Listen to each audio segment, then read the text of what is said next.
पिछले कुछ महीनों से या कई महीनों से लगभग मार्च अप्रैल 25 के बाद से ये चर्चा रही कि भारत और अमेरिका के संबंध लगातार बिगड़ते जा रहे हैं। उसमें एक जैसे खासकर ऑपरेशन सिंदूर के बाद एक बहुत ही कटुता और विष जैसे आ गया उन संबंधों में, और लगता यह था कि अमेरिका बिल्कुल भारत विरोधी उसने एक रुख अख्तियार कर लिया है। न सिर्फ उन्होंने हमारे पे टैरिफ लगाया पहले 25%, फिर उसके बाद रूस से तेल आयात करने के लिए 25% की एक पेनल्टी टैरिफ और लगा दिया, मतलब भारत पर हो गया 50% टैरिफ। और तब से लगातार ये बात रही कि ऐसा क्या हो गया है कि अमेरिका और अमेरिकी राष्ट्रपति डोनाल्ड ट्रंप भारत के खिलाफ हो गए।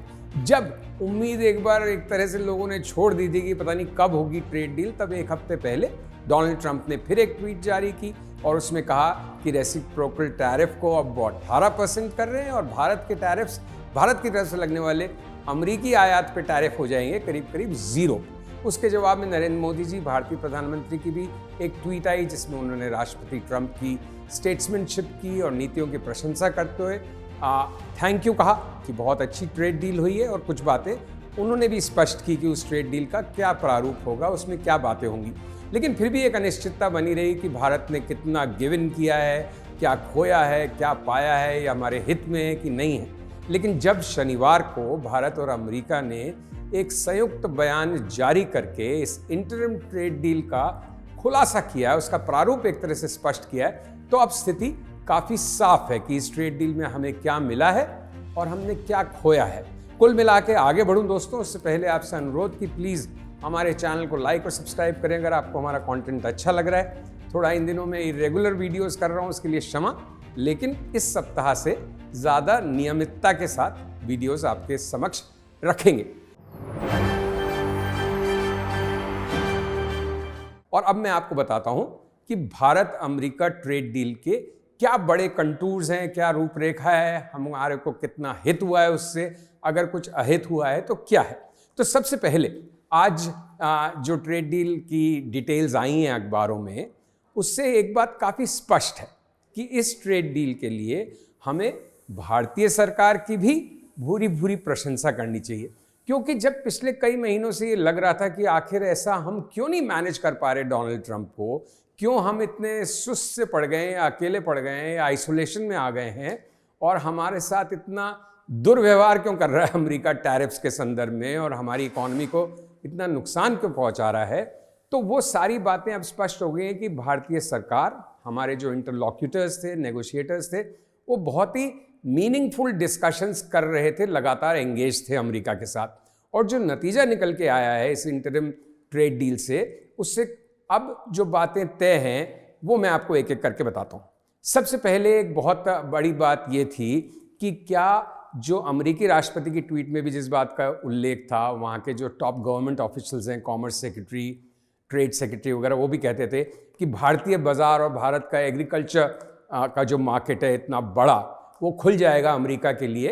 और उससे हमें डर था कि इंडियन फार्मर्स का क्या होगा, भारतीय रूरल पॉपुलेशन का क्या होगा, हमारे जो लोग इतने खेती बाड़ी पे निर्भर करते हैं उनका तो कहीं नुकसान नहीं हो जाएगा।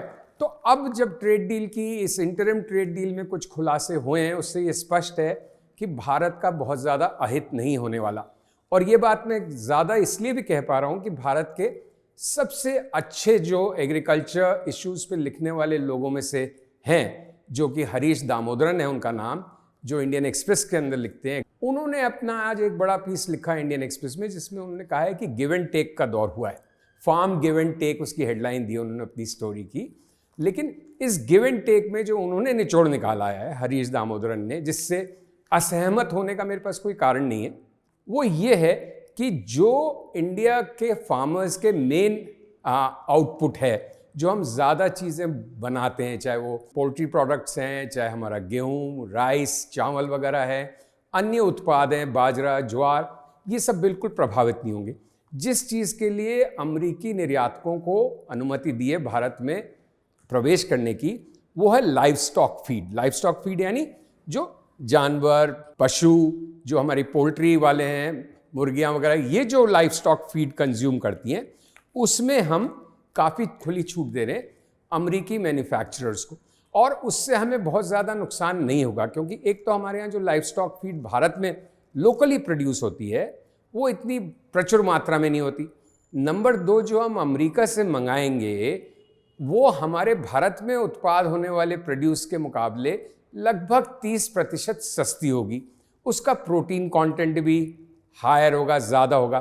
तो मतलब अमेरिकी लाइफ स्टॉक अगर आएगा भारतीय पशु के चारे के लिए, मुर्गियों के खाने के लिए या अन्य पशुओं के लिए, वो न सिर्फ सस्ता होगा बल्कि प्रोटीन कंटेंट भी उसमें ज़्यादा होगा, मतलब बेहतर भी होगा कंज्यूम करने के लिए। और तीसरी बात, हमारे यहाँ इतना ज़्यादा उसका प्रोडक्शन भी नहीं होता।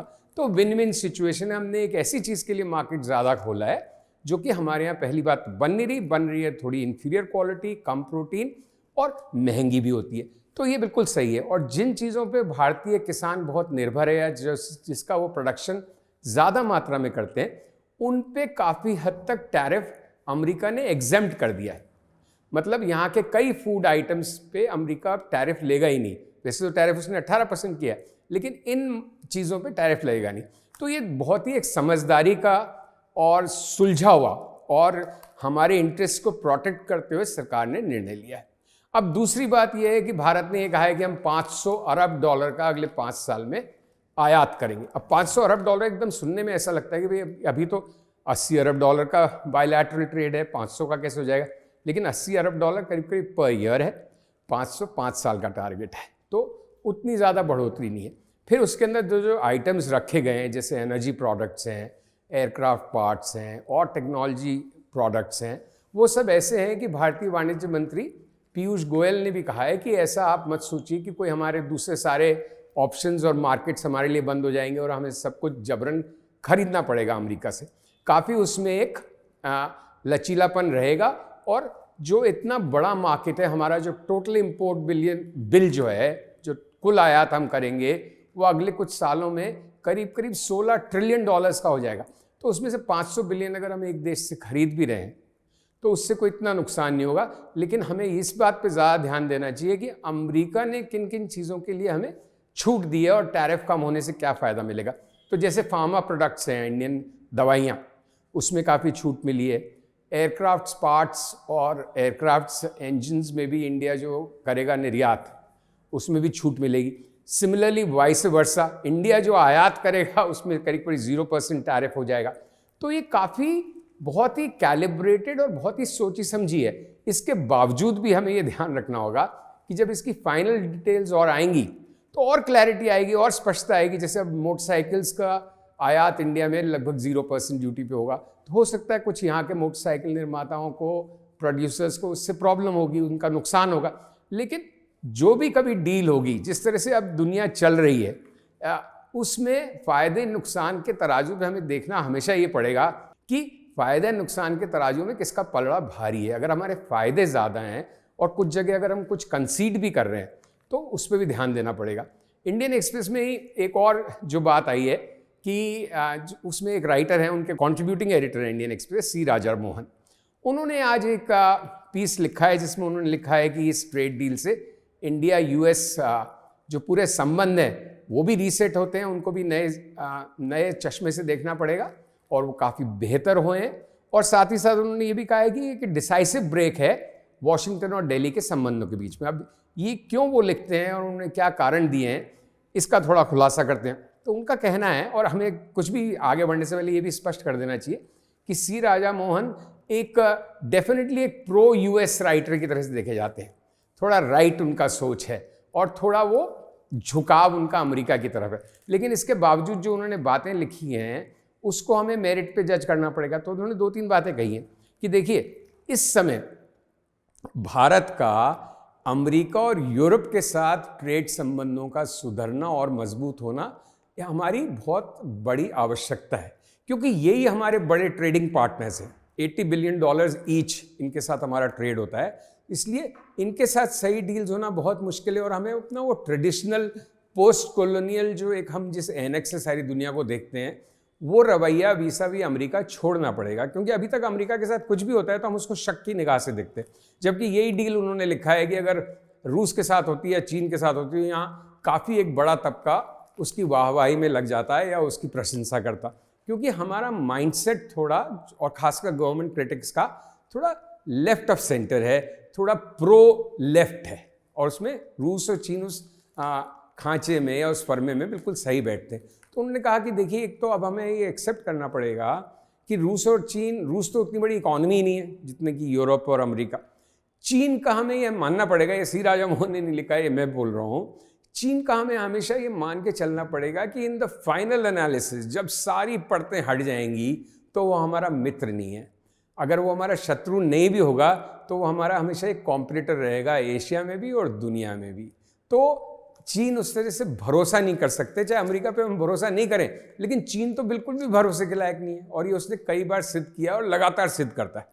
तो चीन और रूस के साथ तो ट्रेड डील इस स्तर की, इस फैलाव की और इस स्केल की होने की संभावना ही नहीं थी। 15 बिलियन चीन के साथ बायलैटरल ट्रेड है, करीब 5 बिलियन रूस के साथ है, जबकि 80-80 बिलियन आपका यूरोप और अमेरिका के साथ है। तो अमेरिका के साथ ये जो एक सिर्फ ट्रेड डील नहीं हुई है, इससे जो हमारे संबंधों पे एक छाया पड़ गई थी, एक स्ट्रेटेजिक जो हमारे रिश्ते थे, जो दुनिया की जिस तरह से जियो पॉलिटिक्स और जियो इकोनॉमिक्स है, उसमें एक खटास आ गई थी, कड़वाहट आ गई थी, कटुता आ गई थी, संदिग्ध हो गया था पूरा रिश्ता, संदेह के घेरे में आ गया था, प्रश्न लग गए थे।